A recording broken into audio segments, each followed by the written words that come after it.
started skidding across the wet, slippery road. I tried to straighten it out, but I couldn't. After the hit on the head and the clip on the chin, this was one too many.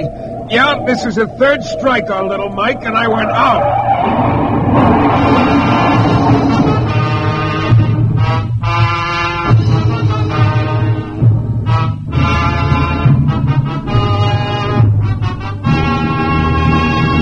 New Adventures of Michael Shayne, Private Detective, starring Jeff Chandler.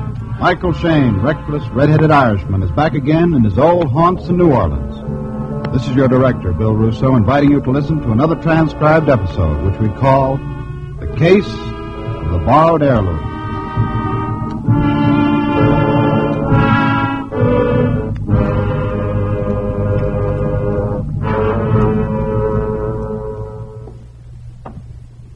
Nurse. Oh, nurse. Yes, sir. I'm looking for Clarence Drake's room. I'm Mike Shayne. Oh, yes, Mr. Shayne. Mr. Drake is expecting you. His room's right down the corridor, if you'll follow me. Look, I don't know this Mr. Drake. Have you any idea why he sent for me? Well, no. He asked me to telephone a private detective for him. I found your name in the directory, so I called you. Oh, thanks. Mr. Drake pretty sick? Oh, no. No, he tripped. He fell down the stairs at his home 2 days ago, so his wife thought it best that he be brought here to the hospital for observation. This is Mr. Drake's room on the left. Okay, thanks. Come in. Mr. Clarence Drake? Yes, indeed. You're Michael Shayne? Yeah, that's right. Good. You got here very promptly, Mr. Shayne. Yeah. You mind if I smoke? Well, not at all. Nice lighter. Oh, thanks. Mr. Shayne, I want you to run an errand for me. A very important errand. Oh? Yes. Pull open the drawer on that bed table, please. Okay. You see those keys? Mm-hmm. The big one fits a strong box which is built into the floor under my bed at home. Strong box? Yes. Now, I've written the address on this piece of paper. It's out in the country ways, huh? I want you to go out there right away. Tell my wife I sent you. Have her show to my bedroom, and then... But first, be sure you're alone in my room. Alone? Now, look, what's this all about? Let me finish, Mr. Shayne. Go ahead. Now, unlock the strong box. In it, you'll find a large black leather jewel case. Bring the case back to me. What's in the leather case, Mr. Drake? Shh. Huh? Not so loud. Well, now, look, what's all this hocus-pocus routine about? What's in the leather case? Mr. Shayne, please, not so loud. I can't take any chances. Oh, now, look, if you're going to hire me, you better tell me what's in this mystery satchel I'm going to be lugging around. All right. But first, are you sure we're alone here? Alone? Look, you don't see anyone else wandering around the room, do you? Nevertheless, I must be sure. Look out in the hall. Now, look, there's no one here. Please do as I say, Mr. Shayne. Okay. There, you satisfied now? Yes. Okay, what's in the leather case, Mr. Drake? Lean over my bed. Oh, for crying out loud. Okay. Now, what's in the leather case? Nothing. What? It's empty, Mr. Shayne. It's empty. In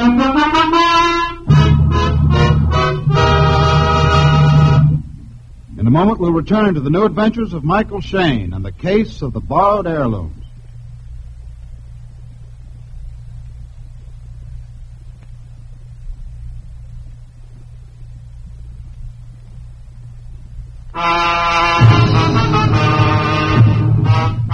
Well, just about the time I figure I'm through being surprised at anything, I get a surprise. Like 60-year-old Clarence Drake telling me the jewel case he was sending me out to his house to get was empty. I was to bring it back to his hospital room and report everything that happened. Well, the whole deal sounded a little phony, but at least it was a deal, which was more than I'd had all week. So, an hour later, about 8 p.m., I was pushing the doorbell at the address Drake gave me. A gloomy old two-story house in the country. After a while, a woman opened the door. She was about 55, I guess, and her face was just as gloomy and forbidding as the house. Yes? Mrs. Drake? No. Mrs. Lesperance, the housekeeper. Oh, well, look, I'm Mike Shayne. Mr. Drake sent me out here. Why? To get something of his and take it to him, okay? What is it? Well, now, look, if it's all the same to you, I'll talk to Mr. Drake's wife. Come in. Pleasant woman. I followed her down the hall, and then she motioned me into a room on the right. I went in and waited. Like the rest of the house, this room looked tired and depressed. I stood looking out the window for a few minutes, and then I could feel someone staring at me. I turned around. There, standing in the doorway, was a woman about 30. Beautiful in an insolent sort of way. Hello. Yeah. Hello. I'm Lydia Drake. Oh? Mrs. Clarence Drake. You mean you're Mr. Drake's wife? What else? Well, go ahead. Say it. Say what? What you thinking? What I'm... Sure, young wife, old husband. She must have married him for his money. Oh, look, Mrs. Drake, I'm Married sure him you... for his money, sure. Take a look around you, Mr. Shayne. This shabby room, the whole dilapidated, beaten-down house. Doesn't it look like we're just busting out all over with money, doesn't it? Look, Mrs. Drake, I was surprised that you were so young. That's all.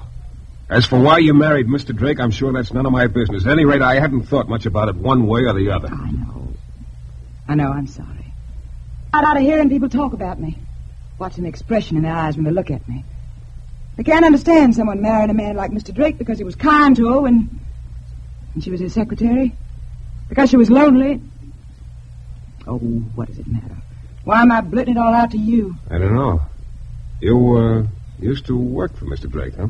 Yes, he retired 2 years ago. We were married shortly after that. I see. Oh, cigarette? Thanks. Thought I had a lighter here somewhere. Lydia! Oh, Lydia! In here, George. Lydia, I thought you were going to... Oh, sorry. Didn't know you had company. This is Mr. Shayne, George. Hello. Let me give you a light, Lydia. Thanks. George Hanna's Mr. Shayne. He rents a room here. Oh, how are you? Have to make ends meet some way. You see, Shayne, I'm the chief source of income for Mr. and Mrs. Drake. And in return, they give me a fairly decent room and the attic, which I've made over into a study. George, I'm sure Mr. Shayne isn't interested. Why, don't be too sure, Lydia. After all, most people are interested in the fact that I'm writing a book. Oh? As a matter of fact, some people seem to be extremely interested. Your very charming housekeeper, Mrs. Lesperance. You know how I feel about Mrs. Lesperance, George. I believe I heard my name mentioned. Does somebody want me? My dear Mrs. Lesperance, I'm quite certain nobody wants you. George. Your humor matches the rest of your personality completely, Mr. Hanna. That's enough, Mrs. Lesperance. I'm sure Mr. Shayne has better things to do than listen to this. Well, as a matter of fact, Incidentally, Mr. Shayne, I'm still not quite clear as to what you want. I think Mrs. Lesperance said, Clarence, my husband sent you. Yeah. He wanted me to get something out of his room and take it to him at the hospital. Oh, what was it? Why, leather case. A leather case. I see. So if you'll show me to his room, Mr. Drake's room's at the head of the stairs, Mr. Shayne. Go right on up.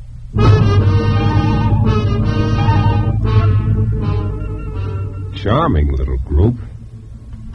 Well, I found the leather case in Drake's room. Yeah, it was empty, all right. I still couldn't figure out why Drake had sent me after it. I rearranged the furniture and put the leather case under my arm. Then I went downstairs. Oh, Mrs. Drake, I'm leaving now. Mrs. Drake? Miss Drake, where are you? Mrs. Lesperance? Mrs. Lesperance? What goes here? George? George? There was no answer from any of them. I poked around the downstairs rooms for a couple of minutes, but I couldn't find anyone. So I went outside. A light rain was falling. I started down the path toward my car, and then as I rounded a clump of bushes, a stick lashed out and caught me full on the shins. The pain doubled me over. Before I could straighten up again, something heavy came down on the back of my neck, and I flopped face down in the mud. I lay there stunned for a few seconds. I could feel someone grab the leather case away from me. By the time I got to my feet, there was no one in sight. I was still a little bleary, and I knew I'd have no chance of catching whoever it was, so I started walking down the path again. I got to my car, got in, and started the motor. Before I could pull away, a rugged-looking gent loomed up fast beside the car and jerked the door open. Get out. Hey, what's the big idea? I said get out. Get your hands off of me. Okay, you get out the hard way. Now, hey, cut it out. Now, let's have it. Have what? The leather case.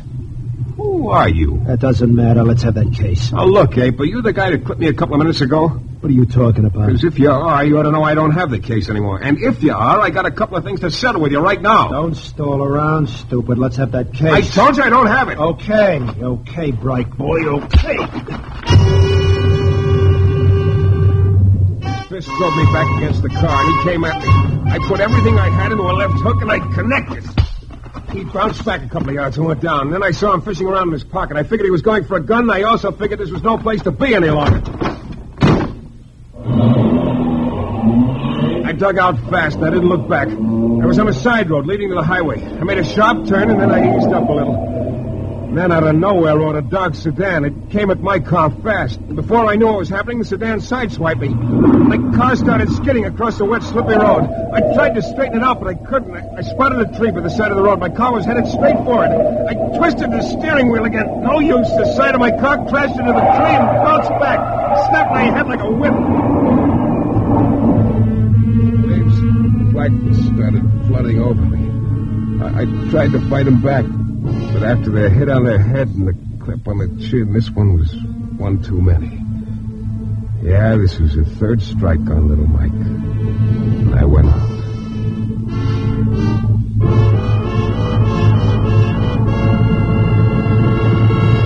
In a moment, we'll return to the new adventures of Michael Shayne and the case of the borrowed heirlooms.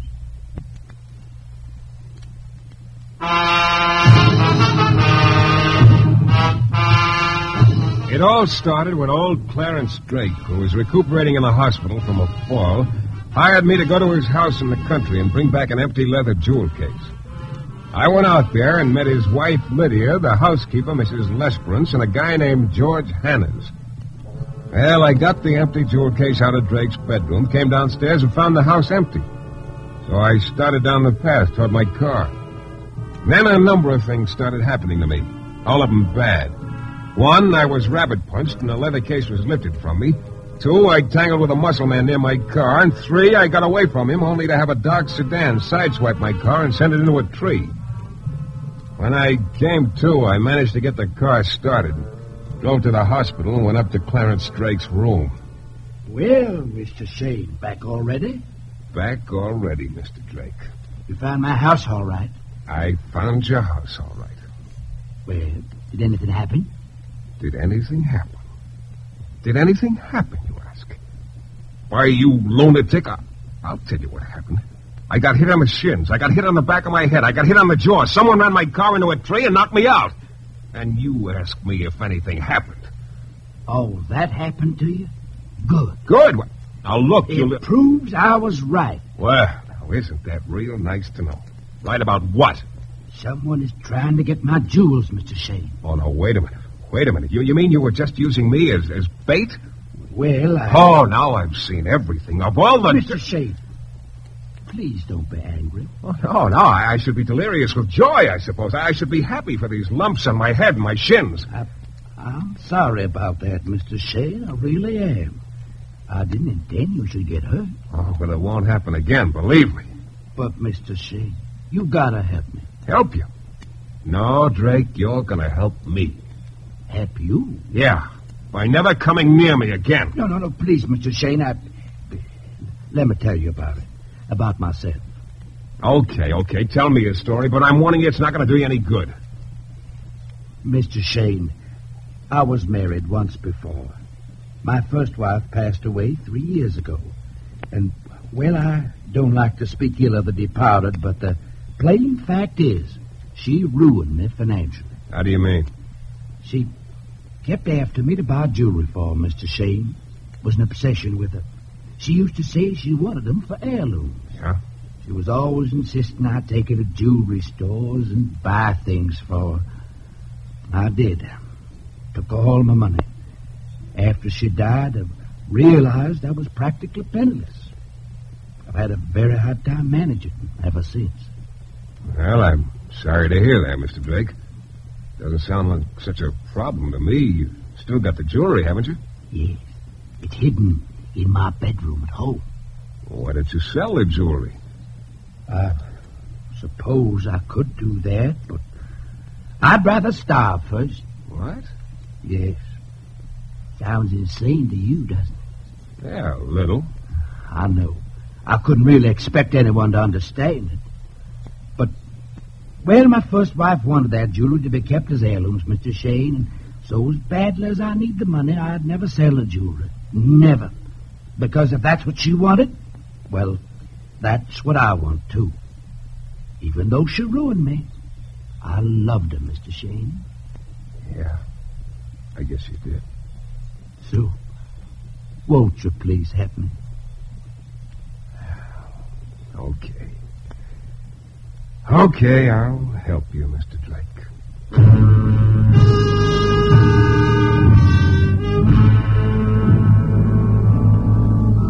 Well, I was willing to admit I ought to have my head examined for sticking with Drake. But there was something about the little guy that had gotten to me all of a sudden. I drove back to the house in the country, parked my car, and started up the path. Then I stopped. The house was dark, except for an irregular pinpoint of light that moved around in Drake's room upstairs. Somebody was in there with a flashlight. I started for the house, and then the flashlight went off. I ran up to the front door, but it was locked. I went around to the back of the house. Locked. I opened it and went in. There, standing just inside the door, was the room of George Hanna's. Well, Mr. Shayne. That's right, George. What are you doing here? Why, I live here, remember? Matter of fact, I was about to ask you what you're doing here. Look, when I was out here to get that leather case earlier this evening, everybody around here disappeared all of a sudden. Where were you? Why, I went out for a walk. Yeah? You weren't by any chance the guy who clipped me in the shins and on the back of the neck, were you? Me? Hardly, Shayne. Why would I do a thing like that? You could have had a reason. Or maybe you were driving that sedan that sideswiped me. My, what an imagination. You still haven't told me what you're Not doing. that it's any of your business, Junior, but Mr. Drake sent me. Oh, I see. Still running errands for the old boy, hmm? Well, when I first moved in here, he used to have me galloping around running foolish errands for him. But I finally got wise to him. He's harmless, of course, but just a little, shall we say, strange. That's interesting to know, George. Incidentally, Drake will be getting out of the hospital pretty soon. Oh? Well, that's nice. It'll be good to have the old coot around again. I sort of miss him. Yeah, I'm sure you do. I'll see you later.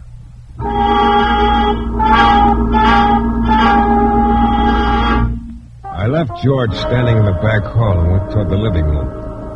There was a light on now, and Mrs. Drake was standing on the stairs. You're back again, Mr. Shayne. I'm back again, Mrs. Drake. What do you want this time? I'm not sure yet. That's supposed to be a joke? No, it isn't. Mr. Drake wanted me to just sort of look around a little. I see. Incidentally, I didn't know until a little while ago that Mr. Drake had been married before. Yes. You his first wife? Slightly, enough to dislike her thoroughly. Oh? Charming woman, apparently threw away just about all of Mr. Drake's money. Of course, this is no concern of yours, Mr. Shayne. Yeah, you're right. Well, if Mr. Drake wants you to poke around the place, go ahead. Please be brief. I will. I'm going to bed. Good night. Mrs. Lesperance. How long you been hiding behind that door? I wasn't hiding. Come on, don't give me that. All right, I was hiding. I was listening to you and Mrs. Drake. Yeah? Now, look, just what's your angle in this deal, Mrs. Lesperance? My angle? Yeah, I got a strong hunch you're more than just a housekeeper around here. You know, maybe you're the one who's after Drake's jewelry. That's right, Mr. Shayne. Huh? I've been trying to get Mr. Drake's jewelry for a long time. Well, I'll be... Look, maybe you're also the one who hit me over the head earlier tonight. Why, no, Or sideswiped my car. I don't know what you're talking about, Mr. Shayne. I must admit I did hire a man to try to get the jewel case from you. The big ape who jumped me at my car was your boy, huh? Yes. Okay, that clears up one little item anyway. But you better start talking right now, Mrs. Lesperance. I want a lot of answers from you. Yes. I can't keep silent anymore. even though I was sworn to secrecy. I must talk now. Sworn to secrecy? What are you talking about? I've been housekeeper here a good many years, Mr. Shayne.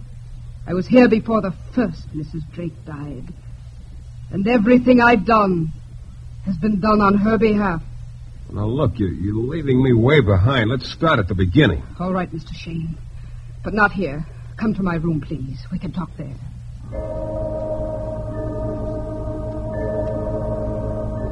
I followed her to her room at the back of the house, and we had a little talk. It was a short talk, but very interesting. Afterward, I walked out the front door, slipped the night latch, and slammed the door behind me. I got in my car, gunned it a couple of times, and pulled away. Made the sharp turn onto the side road, and then I stopped. Then I got out of my car and walked back toward the house.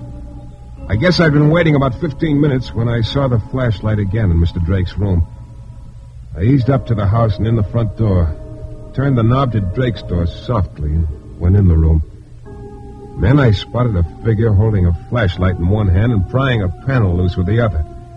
Just as I came up behind him, he got the panel off, reached in and pulled out a leather jewel case. I had a strong hunch this jewel case wasn't empty. Hello, George. Shayne. Finally found Drake's jewels, huh? How did you... So the old boy was off his trolley, huh? Maybe so, but not the way you think. Shayne, maybe we can... Make a deal? I don't think so. Particularly after the way you rabbit-punched me earlier tonight. Now let's have the jewels. No. I said let's have them. I'll take the jewels, Mr. Shayne. Well, Mrs. Drake. Yes. Lydia, thank heaven you... Shut up, George. Now, neither of you is to move. I've called the police. Police? Lydia, are you out of your mind? Of course not. It's very simple. I caught the two of you trying to rob the house. I'm turning you over to the police. Pretty neat. Lydia, if this is your idea of a joke... I think the lady means it, George. Why, you double-crossing... Get back, Now, look, George. Mrs. Drake, you... You too, Mr. Shayne. Yes, I'm turning you both over to the police, and I think I can make the case stick. I'm certain they'll believe me when I say I caught you both red-handed. Lydia, Until the police get here, let me assure you this gun's loaded. I won't hesitate to use it, if necessary, on either or both of you.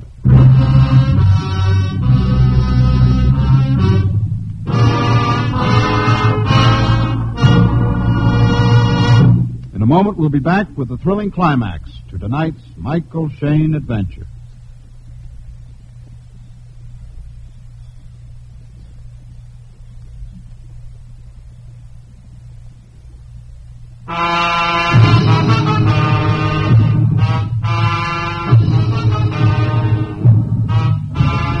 Well, there I stood with Mrs. Drake pointing a gun at me and at George, who was pretty obviously her ex-boyfriend right now. Lydia, you will... I said shut up, Are George. you by any chance the one who sideswiped my car earlier, Mrs. Drake?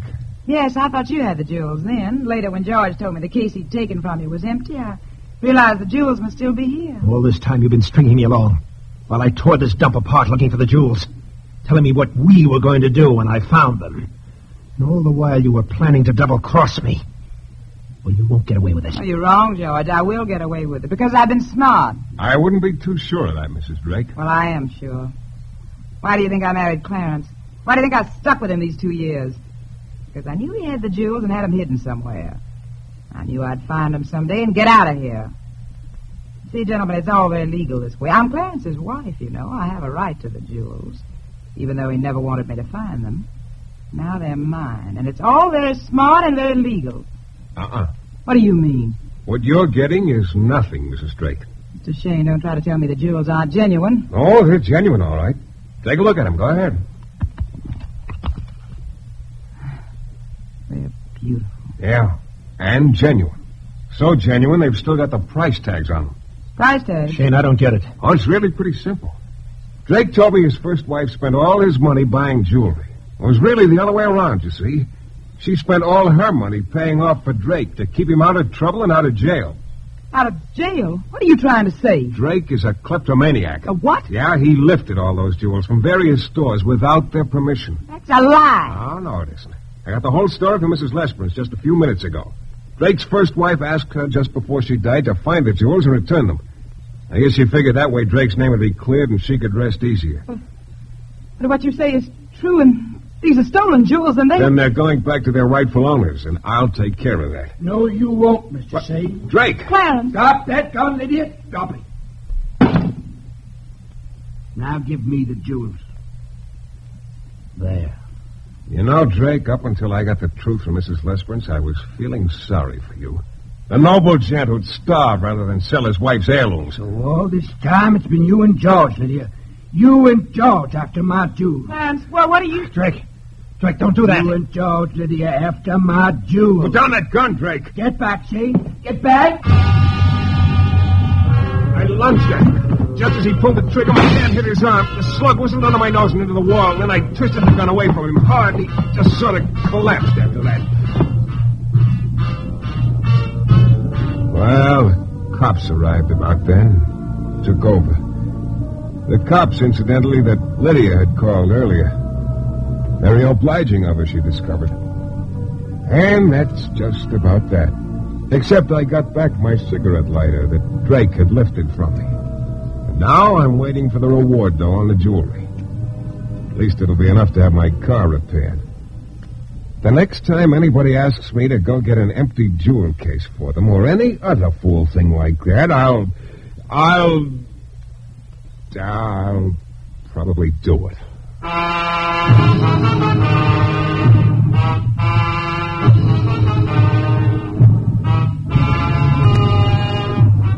This is your director, Bill Russo, again. Our story is based on characters created by Brett Halliday and is written by Bob Wright.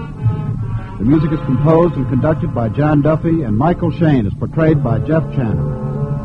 The New Adventures of Michael Shayne is a Don W. Sharp production, transcribed in Hollywood and distributed exclusively by the Broadcasters Guild.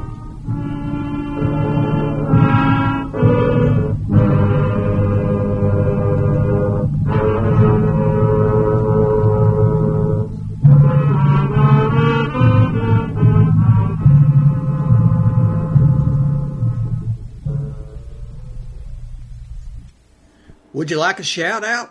Leave a comment in the section below. Tell me who you want to shout out to, who you want to shout out from, and we'll get it up here for you. Hey, we want to say thanks for tuning in. Please like and subscribe so you don't miss any. You got a lot more of these up there. Go check them out under the playlist. Leave us a comment. Tell us what you want to see, what you think, and we'll see you next time.